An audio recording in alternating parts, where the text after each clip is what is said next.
फिर पीड़िता को बुरी तरह से मारा पीटा और उसके साथ घिनौना कांड किया। यह भी बताया गया कि उनमें से 2 लोगों ने महिला की टांगें पकड़ीं और उसे यातना दी। इसके बाद संजय को बुलाया गया। लेकिन यह तो बस शुरुआत थी। आगे और भी चौंकाने वाले खुलासे हुए हैं और इसके बाद यह साफ हो गया है कि इस अपराध में सिर्फ संजय ही नहीं, बल्कि और भी लोग शामिल थे। अब प्रिंसिपल समेत 7 लोगों का बच पाना मुश्किल है। हम इस मामले के बारे में विस्तार से जानेंगे, लेकिन उससे पहले अगर आपने हमारे YouTube चैनल को सब्सक्राइब नहीं किया है तो जल्दी से हमारे चैनल को सब्सक्राइब कर लें। इससे हमें काफ़ी मदद मिलती है। दोस्तों, अदालत में संजय ने वह कबूल कर लिया है जिसका इंतजार पूरे देश को था। सबको पहले से ही शक था कि यह अपराध अकेले किसी एक व्यक्ति का काम नहीं है। अब यह बात साबित होती दिख रही है कि इस घटना में लगभग 7 लोग शामिल थे और यह एक साजिशन हत्या थी। इस वजह से सीबीआई पूरी तरह से सक्रिय हो गई है और कोलकाता के इस मर्डर केस में 7 आरोपियों का पॉलीग्राफ टेस्ट शुरू हो गया है। सीबीआई के अनुसार अपराध एक बिना दरवाजे वाले सेमिनार हॉल में हुआ और किसी को पीड़िता की चीख क्यों नहीं सुनाई दी, यह जांच का एक महत्वपूर्ण सवाल है। सीबीआई अब यह जानने की कोशिश कर रही है कि इस अपराध को बिना किसी रुकावट के कैसे अंजाम दिया गया। क्या कोई व्यक्ति हॉल के बाहर पहरा दे रहा था?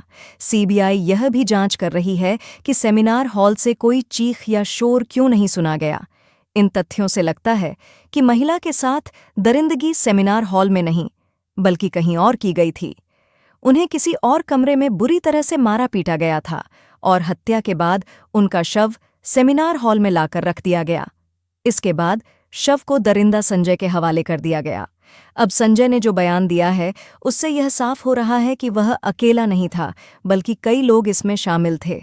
अदालत में संजय के बयान को तो देखना ही है, लेकिन पहले कुछ चौंकाने वाले खुलासे पर नजर डालते हैं। सोशल मीडिया पर एक पोस्ट में दावा किया गया है कि कोलकाता के आरजीकर मेडिकल कॉलेज अस्पताल में महिला डॉक्टर की हत्या संजय राय ने नहीं, बल्कि 7 ट्रेनी डॉक्टरों ने की थी।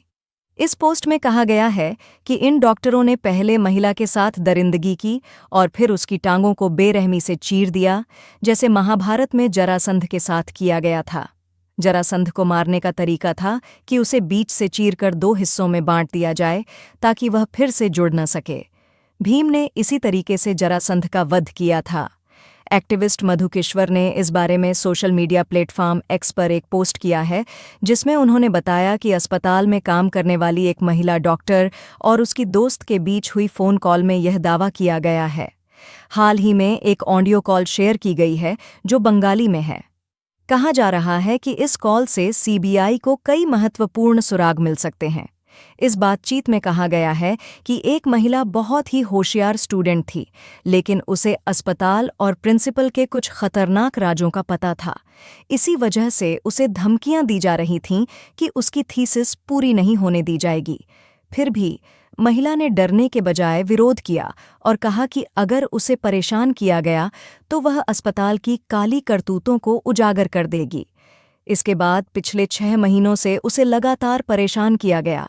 उसे 26 घंटे की नाइट शिफ्ट पर रखा गया और भारी काम का दबाव डाला गया। चेस डिपार्टमेंट के हेड, सीनियर पीजीटी और अन्य लोग भी इस बात से वाकिफ थे कि प्रिंसिपल और उनके ग्रुप ने इस स्टूडेंट पर कितना दबाव डाला था।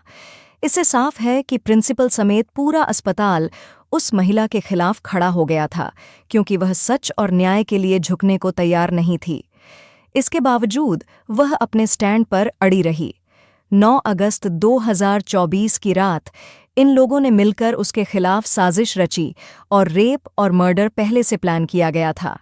यह अब तक का सबसे खतरनाक खुलासा है और सीबीआई इसी आधार पर जांच आगे बढ़ा रही है। बातचीत में कहा गया है कि पहले कई पीजीटी और सीनियर डॉक्टर्स सेमिनार रूम में आराम करते थे, लेकिन उस रात पीड़िता को अकेले वहां सोने के लिए कहा गया। कुछ स्टूडेंट्स ने अफवाह फैला दी कि कमरा निर्माणाधीन है और वहां कोई नहीं जा सकता, जिससे किसी की उस सेमिनार हॉल में जाने की हिम्मत नहीं हुई। फोन पर बात कर रही अस्पताल की डॉक्टर ने कहा कि घटना से पहले 4 स्टूडेंट्स ने पीड़िता के साथ सेमिनार रूम में डिनर किया था, जिसमें एक लड़की भी शामिल थी। ये चारों सीबीआई की जांच में हैं और इनका पॉलीग्राफ टेस्ट भी कराया जा रहा है। इसके बाद पीड़िता को सेमिनार रूम में अकेले सोने के लिए कहा गया। बातचीत में यह भी कहा गया कि करीब 7 लोगों का एक ग्रुप नीचे गया, शराब पी और फिर पीड़िता के हाथ कसकर पकड़े। उन्होंने उसे मारा पीटा और उसके साथ अत्याचार किया। इस वारदात में एक महिला इंटर्न ने भी मदद की। खुलासे में कहा गया कि उनमें से 2 लोगों ने पीड़िता के पैर पकड़कर उसे फैलाया, जिससे उसकी पेल्विक की हड्डियां टूट गईं। उन्होंने उसकी कॉलर बोन भी तोड़ दी और फिर उसे उल्टा लिटाकर उसके ऊपर जूतों से रौंदा। उसके सिर को इतनी बुरी तरह कुचला गया कि उसकी खोपड़ी फट गई। इस तरह 9 अगस्त की देर रात कोलकाता के आरजीकर हॉस्पिटल में ट्रेनिंग डॉक्टर की रेप के बाद हत्या कर दी गई। अगर ये बातें सही हैं तो सीबीआई को इन 7 लोगों के खिलाफ सबूत जरूर मिलना चाहिए और इन्हें कड़ी सजा मिलनी चाहिए। वारदात के बाद जब ये लोग सीढ़ियों से नीचे उतरे तो संजय रॉय को देखा गया, जो ग्रुप डी के दूसरे कर्मचारियों के साथ शराब पी रहा था। इन डॉक्टरों ने संजय से कहा कि सेमिनार रूम में जाओ, वहां तुम्हारे लिए एक लड़की है। इसके बाद संजय ने बिना कपड़े के शव के साथ दुष्कर्म किया ताकि उसका वीर्य पीड़िता की योनि में मिल सके। पीड़िता का अर्धनग्न शव मिला था। इसके बाद देश भर के डॉक्टरों ने विरोध प्रदर्शन किया। इस ट्वीट और खुलासे को स्वतंत्र रूप से प्रमाणित नहीं किया जा सकता, लेकिन यह सीबीआई की जांच के लिए महत्वपूर्ण हो सकता है। माना जा रहा है कि सीबीआई ने भी इन 7 लोगों को अपनी जांच में शामिल किया है। दोस्तों, कोलकाता के रेप और मर्डर केस में 7 आरोपियों का पॉलीग्राफ टेस्ट शुरू हो गया है। मुख्य आरोपी संजय रॉय का टेस्ट जेल में ही हो रहा है। इसके अलावा सीबीआई ने आरजीकर मेडिकल कॉलेज के पूर्व प्रिंसिपल डॉ. संदीप घोष, 4 डॉक्टर जो वारदात की रात पीड़िता के साथ थे और एक वॉलंटियर का पॉलीग्राफ टेस्ट भी कोलकाता ऑफिस में करवा रही है। दोस्तों, 8 अगस्त की रात इन डॉक्टरों में से कुछ ने पीड़िता के साथ डिनर किया था। फिलहाल सीबीआई इन सभी से गहराई से पूछताछ कर रही है। अदालत में आरोपी संजय ने एक बयान देकर सभी को चौंका दिया है। दरअसल 23 अगस्त को सियालदह कोर्ट ने संजय को 14 दिन की न्यायिक हिरासत में भेजा। इसी सुनवाई के दौरान संजय ने पॉलीग्राफ टेस्ट के लिए भी तैयार होने की बात कही। मजिस्ट्रेट ने संजय से पूछा कि वह पॉलीग्राफ टेस्ट के लिए क्यों तैयार हुआ। इस पर संजय ने कहा कि पॉलीग्राफ टेस्ट से साबित होगा कि वह निर्दोष है और उसे फंसाया जा रहा है। संजय के इस बयान ने विवाद खड़ा कर दिया है, क्योंकि वह खुद को निर्दोष बता रहा है। इसका मतलब साफ है कि इस कांड में कई लोग शामिल हैं। इसी कारण सीबीआई पूरी तरह से एक्शन मोड में आ गई है।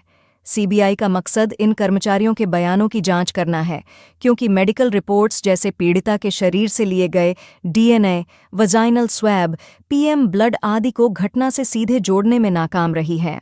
सीबीआई जानना चाहती है कि क्या इन 4 डॉक्टरों ने सबूतों के साथ छेड़छाड़ की थी या वे किसी बड़े षड्यंत्र का हिस्सा थे, क्योंकि पोस्टमार्टम रिपोर्ट को इधर-उधर करने में प्रिंसिपल समेत ये सभी लोग माहिर थे। फिलहाल सीबीआई इस घटना की जांच कई पहलुओं से कर रही है। अस्पताल के पूर्व प्रिंसिपल संदीप घोष से आज लगातार 9वें दिन पूछताछ हो रही है।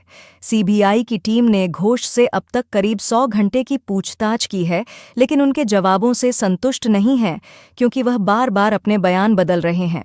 इससे लगता है कि इस मामले में उनका बड़ा हाथ हो सकता है। सीबीआई ने अब तक ट्रेनी डॉक्टर के रेप और मर्डर केस में 75 लोगों से पूछताछ की है, लेकिन केवल 7 लोगों पर ही उनकी नज़र है। सीबीआई यह भी जांच रही है कि क्या सेमिनार हॉल के बाहर कोई और व्यक्ति तैनात था। इसके लिए सीसीटीवी फुटेज की गहराई से जांच की जा रही है। अधिकारी यह भी देख रहे हैं कि जब घटना हुई तो सेमिनार हॉल के अंदर से कोई आवाज़ क्यों नहीं आई। सीबीआई के अनुसार अस्पताल के सेमिनार हॉल के दरवाजे की चिटकनी कुछ दिनों से टूटी हुई थी और यह बात सबको पता थी। इस वजह से जब डॉक्टर रात 2 से 3 बजे के बीच हॉल में गईं तो दरवाज़ा बंद नहीं हो पाया। एक ड्यूटी डॉक्टर ने उन्हें सोते हुए देखा था।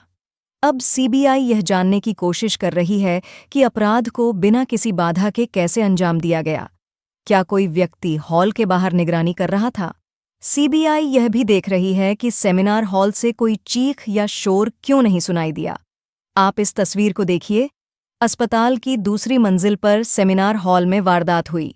अगर सेमिनार हॉल में दरवाज़ा नहीं था तो महिला की चीख सड़क तक आनी चाहिए थी, लेकिन ऐसा नहीं हुआ। इस वजह से मामला और भी जटिल हो गया है और इसमें कई लोग शामिल हो सकते हैं। इस रिपोर्ट में अभी और खुलासे हो रहे हैं, जिन्हें लेकर हम जल्द ही एक नई वीडियो लाएंगे। इस वीडियो में फ़िलहाल इतना ही, मिलती हूँ एक नई वीडियो के साथ। जब तक अपना ख्याल रखना। धन्यवाद।